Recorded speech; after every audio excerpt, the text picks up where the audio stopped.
Hi everybody, great to be here with you again. Coming to you today from my kitchen because it's raining outside, so we can't sit on the stoop and have technology. So here we are. I hope that you have been enjoying praying this past week since Ramadan has started. I know that I have been, and I've been enjoying taking my littles alongside some people groups in the world that we want to be remembering in prayer.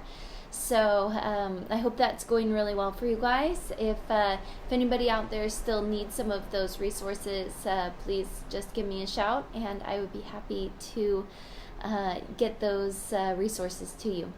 Now, I wanted to keep doing these videos so that you guys continue to know what's happening with some of our folks out there in the nations. And so that you're encouraged that in these times the Lord is at work and is doing amazing things. So one story that I wanted to share with you today is about our friends out in Mongolia. If you've been reading the tag update emails, you will know that Pastor Ruslan has been in prison now for over a month. Coming up on, 2 months at least, on some trumped up charges of drug trafficking. He was in a car accident several years ago where he injured his nose pretty severely. So he had ordered, he's a native Russian, he had ordered some nose drops from Russia. And when the medication came in, it was detained at customs. He went in and they said, "What is this? This looks like some sort of illegal drug. This looks like an opiate. This looks like it has cannabis in it." He said, "Fine, take it. It's not a problem. It's not a narcotic, but if you want it to test it, then, go ahead." Never actually been in his possession. A year passed, and then all of a sudden the authorities came and arrested him for drug trafficking, and he's been in prison ever since. He found out, since he's been in prison, that they have a neighbor there in town to the church that works in the Office of Prosecution over there in Mongolia, and they've had a beef with the church for a long time, and they think that's the reason why they've come after Ruslan to get him out of the church, hopefully maybe make the church disintegrate and they could take over their property. Who knows what the reason is, but he's been in prison for quite some time. His health there is not good, and so I would just really encourage you all to be remembering him in prayer.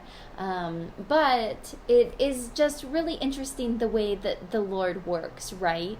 So even though he is in prison, because of the COVID-19 restrictions, Mongolia has been really strict about not letting people gather in more than 2 or 3 people together at a time. Churches have been closed since the beginning of the year.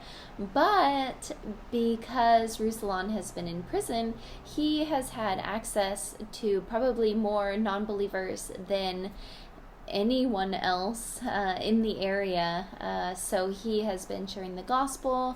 The head jailer has been bringing in Bibles to give to the inmates there, and the Lord has been using him to just preach his good news, even in the midst of a just really awful circumstance.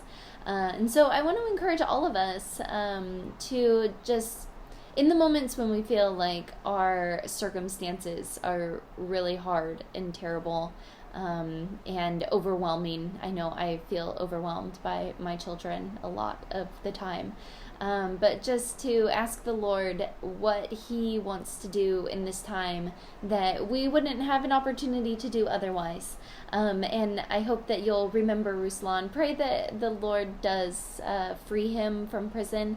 The government is saying that they will release him for the small price of $10,000, which is nearly impossible in that part of the world. So we're praying that the Lord just provides a just way for the release of this pastor from prison. So I hope that you will join me and Tag and his wife Svetlana and his family for praying that the Lord would release him. All right, so let's bring up our handy dandy map again, and we're gonna come all the way over here to Mongolia. And of course, we want to continue to pray for the Muslim world, but this week I just want to encourage you to please also be remembering Ruslan over there in Mongolia, as he is just struggling with trying to stay healthy and trying to stay warm, and pray that the Lord would release him from prison soon, to the testament and the glory of the Lord, to do something that only he can do. Okay, guys, I miss you again, as always. I hope that you're doing well and staying healthy, and I look forward to when we will be together again. Bye.